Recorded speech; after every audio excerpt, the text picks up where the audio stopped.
Continuação do Santo Evangelho segundo São João. Naquele tempo,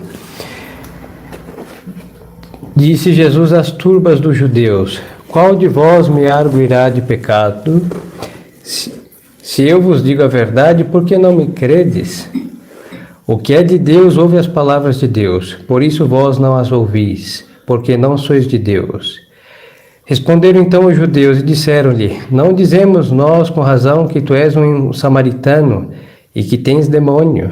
Jesus respondeu: eu não tenho demônio, mas honro meu Pai, e vós a mim desonrastes-me.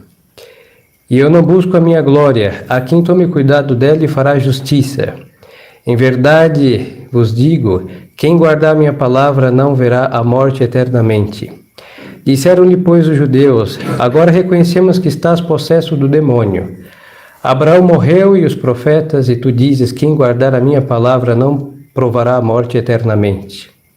Porventura és maior do que o nosso pai Abraão, que morreu?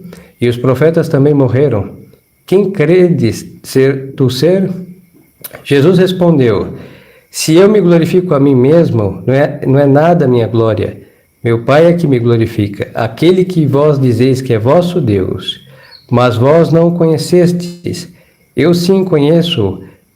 E se disser que o não conheço, serei mentiroso como vós. Mas conheço e guardo a sua palavra. Abraão, vosso pai, suspirou por ver o meu dia. Viu e ficou cheio de gozo. Disseram-lhe, por isso, judeus: tu ainda não tens 50 anos e viste Abraão? Disse-lhe Jesus: em verdade vos digo que antes que Abraão fosse feito, eu sou. Então pegaram em pedras para lhes atirarem, mas Jesus encobriu-se e saiu do templo. Em nome do Pai, e do Filho, e do Espírito Santo. Amém. Louvado seja nosso Senhor Jesus Cristo. Para sempre seja louvado. Podem sentar. Estimadas almas, hoje, desde vésperas, na realidade de ontem, se inicia o tempo da paixão. A nossa quaresma é um pouco... O modernismo ainda tem quaresma, não? E o tempo é exatamente o mesmo em duração, mas nós, dentro da quaresma, temos os últimos 2 domingos que chamamos Domingos da Paixão. Hoje é o primeiro, amanhã é o segundo... próximo domingo é o segundo, onde é o domingo de Ramos, e aí começa a Semana Santa, e acaba o tempo da quaresma com a paixão e morte de nosso Senhor Jesus Cristo e a sua Páscoa. Nós ouvimos esse evangelho, todo o evangelho importante, mas ele é muito oportuno, e a igreja não foi por acaso que ela colocou justo neste domingo. Nós vemos nosso Senhor dizer claramente aos judeus que Ele é Deus. E Ele vai dizer, antes que Abraão fosse feito, eu sou, ego sum. É o mesmo nome quando Moisés pergunta, não, que eu direis ao povo quando disserem como é o nome do Senhor Deus, do Deus que lhe apareceste? Aí Moisés disse o quê? Deus disse a Moisés, ego sum qui sunt. Eu sou aquele que é. E nosso Senhor está a dizer a mesma palavra. É o nome de Deus, hein? E os judeus vêm, em vez de acreditar que ele é o Filho de Deus, o que eles fizeram? Pegaram em pedras para o apedrejar como blasfemo. Porque estava escrito na lei de Moisés que quem se fizer assim, Deus, sem sê-lo, obviamente, devia ser apedrejado. Mas nosso Senhor não só afirmou, isso seria suficiente, ele provou com seus 3 anos de milagres publicamente, ensinando e confirmando a sua palavra com milagres. Então os judeus tinham tudo para crer que o que ele estava dizendo era tal qual, porque ele provou. Os milagres, em apologética, são o quê? Ações divinas para provar algo como verdadeiro. Por isso Deus não faz milagres fora da sua igreja, hein? Não existem. Porque nosso Senhor não pode, como se diz, assinar com sua própria mão algo que esteja contra a sua doutrina. Então, no protestantismo tem milagres? Não. É verdade que, em sentido muito genérico, todo prodígio é chamado milagre. Aí, prodígio, no sentido próprio, qualquer demônio do inferno pode fazer um prodígio. Aí sim, isso é o que acontece quando o demônio tem o trabalho de fazer um prodígio, ele faz nas seitas e paganismos por aí. Ou nas falsas aparições de seja quem for, Nossa Senhora e qualquer outro santo também. Muitas vezes, quando são falsas, ou são delírios da imaginação, ou prodígios do demônio, para enganar. Agora, quando Nosso Senhor faz um milagre propriamente dito, só pode ser verdadeiro o que Ele está fazendo. Pois então, Ele provou que era Deus. E o último e o tremendo milagre foi o que há pouco lemos.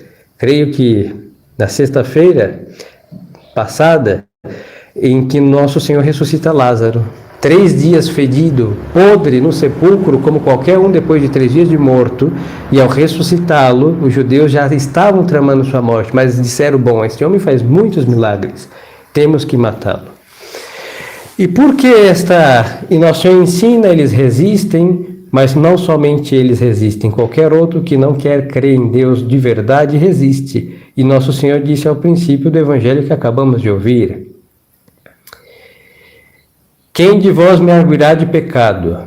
Nenhum.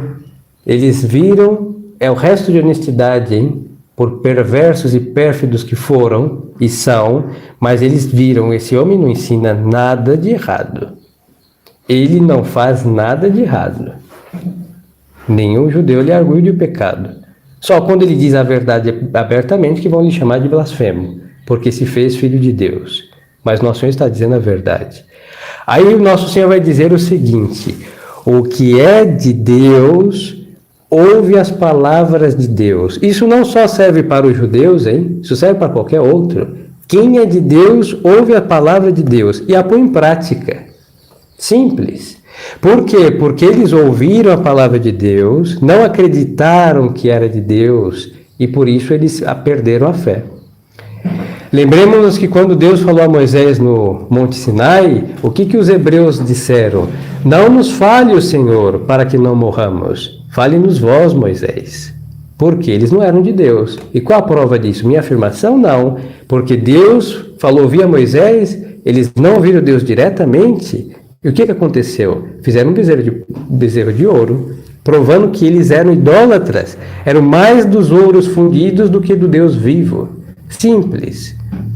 Por outro lado, quando Deus fala a Samuel, e o que ele diz? Eis-me aqui, Senhor. Fala, Senhor, que o vosso servo escuta. Por quê? Porque Samuel era de Deus, o profeta. E ele, sendo Deus, o chama. Se Deus quer falar com a alma fiel tem que ouvir a Deus, porque Deus sabe quem ele escolhe para falar. Agora, no tempo em que o próprio Deus já não nos fala por profetas, o último foi São João Batista, porque ele mesmo veio, a palavra de Deus se fez carne e falou para todos. Então, quem não ouvir, por quê? Porque não é de Deus. Por certo modo, vamos colocar com muita bondade, que se entenderia por muita bondade e força mental, que eles resistiram aos profetas. Mas era Deus, porque os profetas também provaram ser homens que falam em nome de Deus. Mas quando Deus falou por sua própria boca, os judeus não ouviram, e também aqueles que não ouvem a Deus, nosso Senhor, vão incorrer no mesmo infortúnio.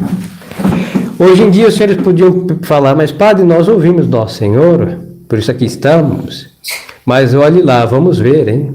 Porque entre nós católicos, quantas vezes nós ouvimos, eu não tenho pecado. E o que diz a palavra de Deus? Quem diz não ter pecado é um mentiroso, e o demônio habita nele. Quantos falam, eu não mato, eu não roubo, e eu não tenho pecado. Sou uma pessoa excelente, boa. Pois é, se conhecesse a Deus, seja quem for, hein? Os santos que viveram sem pecado mortal, mas conhecendo a Deus e se enxergando com os olhos de Deus, o que eles se chamavam? Pecadores. Aí nós vemos o São Luís de Gonzaga, e todos os dias ao confessionário, nós vemos Santa Teresa confessar-se frequentemente, hein? Tampouco teve pecado mortal, e vemos o cura d'Ars derramar abundantes lágrimas pelos seus pecados gravíssimos, quando em realidade ele nunca pecou mortalmente, hein? E por quê? Porque todas as pessoas, filhas de Adão e Eva, salva a Santíssima Virgem Nosso Senhor, somos pecadores. Uma coisa é fazer pecados e servir ao pecado, mas o fato de ter a herança de Adão e Eva, nós temos muito a chorar, hein? E aí está o conhecimento verdadeiro de si, vindo da onde? Da verdade de Deus. Não o que nós achamos que nós somos, mas o que nós somos de verdade. Então todos os que nasceram e jazem debaixo deste céu são pecadores, sim, Senhor. E quem nos diz isso? Nossa consciência. E quem nos diz a verdade de Deus? Pois então, quem ouve a Deus é de Deus. E quem ouve a Deus sabe o que nós somos pecadores. Aí os judeus não se contentam e vão chamar Nosso Senhor de que está possesso pelo demônio. Porque Nosso Senhor está falando a verdade por essência, Deus, está falando com a arrogância e a soberba de espírito dos judeus. Os judeus nunca pensaram estar errados. Por quê? Porque seguiam Moisés. Não faziam tudo que Moisés mandou, mas ao tê-lo por mestre, achavam que eram tais. E olha, hoje em dia, não vamos ir ao outro lado do modernismo, hein, sem cruzar a ponte e sem pular o abismo. Deste lado de cá, muitas vezes, nós dizemos somos católicos, as mulheres não usam calça, o padre usa batina e está tudo certo. Mas só que o mandamento de Deus não é só a moral, é a fé. Aí temos que crer em tudo que Deus disse. Aí outros se contentam somente com a fé e a moral destruída. Aí nós não podemos negar a moral, por quê? Porque o Deus que disse a doutrina, a teologia dogmática, é o mesmo Deus da teologia moral, é o mesmo. Da boca de Deus saem as duas verdades, a teológica e a moral. Então, quem é de Deus ouve o quê? Tudo o que Deus disse. E crê que em tudo que Deus ensinou. E faz o quê? Tudo que Deus mandou e não faz tudo que Deus proibiu. Este é o que é de Deus. Aí os senhores poderiam dizer, mas é verdade, padre, o homem é pecador. Sim, o homem é pecador. Mas uma coisa é ter dificuldade, e aí vem a fragilidade nossa de filhos de Adão e Eva, de observar a lei de Deus. Mas outra coisa é com a nossa malícia dizer somos pecadores, não temos jeito e Deus tem que nos entender do jeito que nós somos e nos aceitar como tais. E isso é perverso, porque não foi isso que Ele ensinou. O que Ele mandou? Nos convertermos. Para isso está a sua graça. Temos que mudar. E se não mudarmos, é muito simples, vamos para o inferno. Porque todos os que não ouvem a Deus não estarão com Deus. Agora, quem ouve a Deus e se submete ao ensinamento de Deus, reinará com Deus.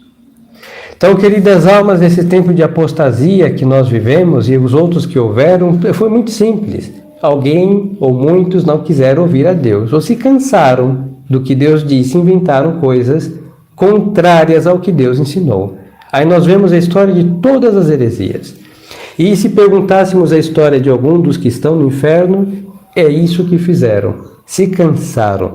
Nós não podemos nos cansar de obedecer a Deus, porque no fundo, nós fomos criados para uma felicidade que não está em nada, em ninguém mais do que Deus. E quando o homem busca essa felicidade fora de Deus, ele se engana.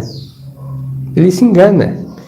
Por quê? Porque ele não quer fazer o árduo para encontrar a felicidade por essência que é Deus. Então ele vai colocar seu engano, sua felicidade frágil e totalmente fictícia em qualquer coisa. E no fundo será totalmente triste.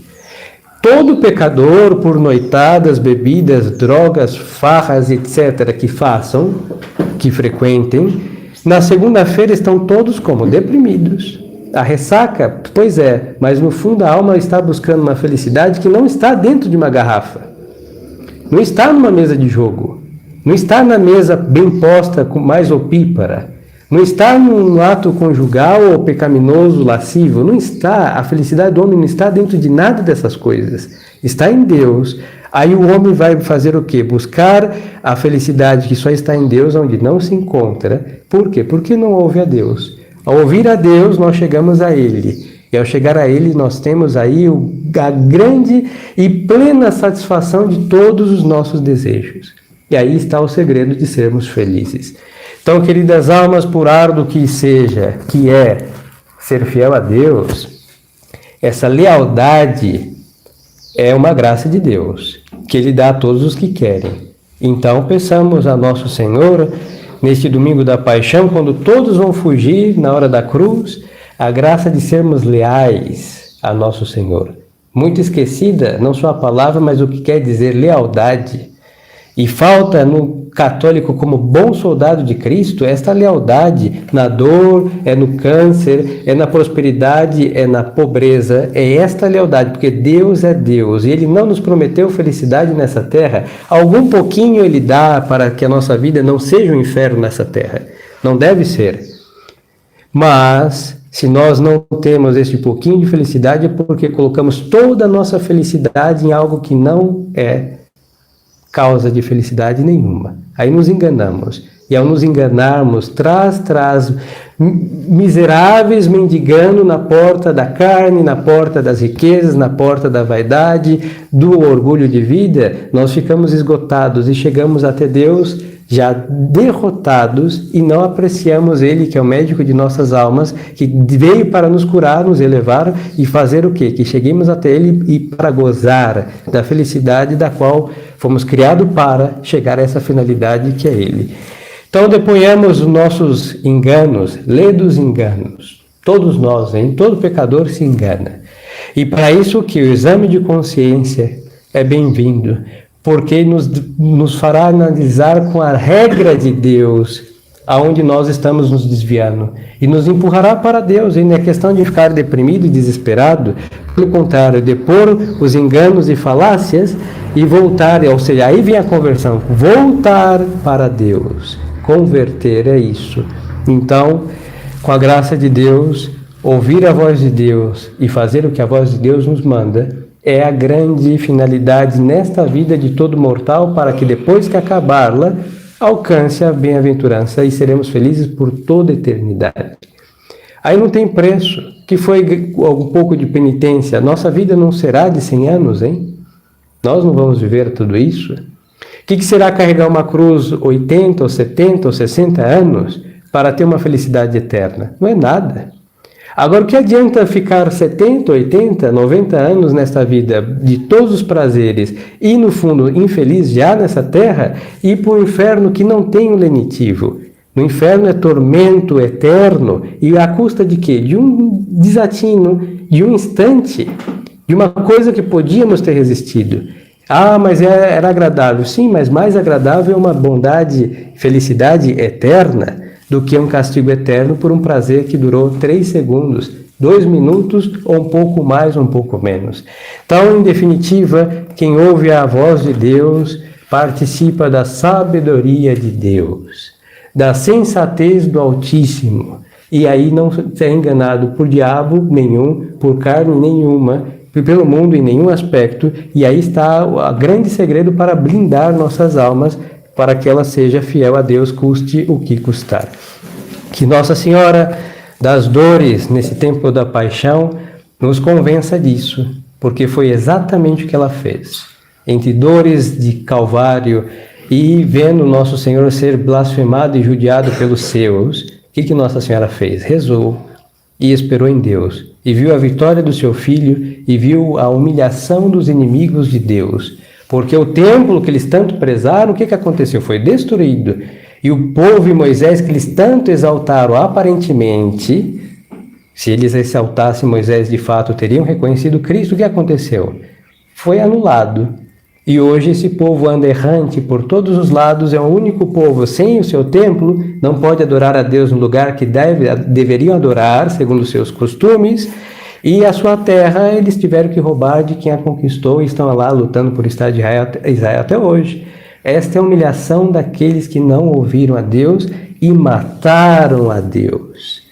E o pecador não está longe disso. Assim como o judeu anda errante, o pecador anda errante, porque não tem onde repousar sua cabeça atrás da felicidade, porque se fora de Deus se encontrará falsas felicidades, tristezas profundas e desespero em total e definitivo. Então, que Nossa Senhora das Dores blinde nossos corações para depois, como ela é Nossa Senhora das Alegrias, e depois os que dolorosos com a dolorosa nesta vida, terão suas alegrias eternas com ela também no paraíso.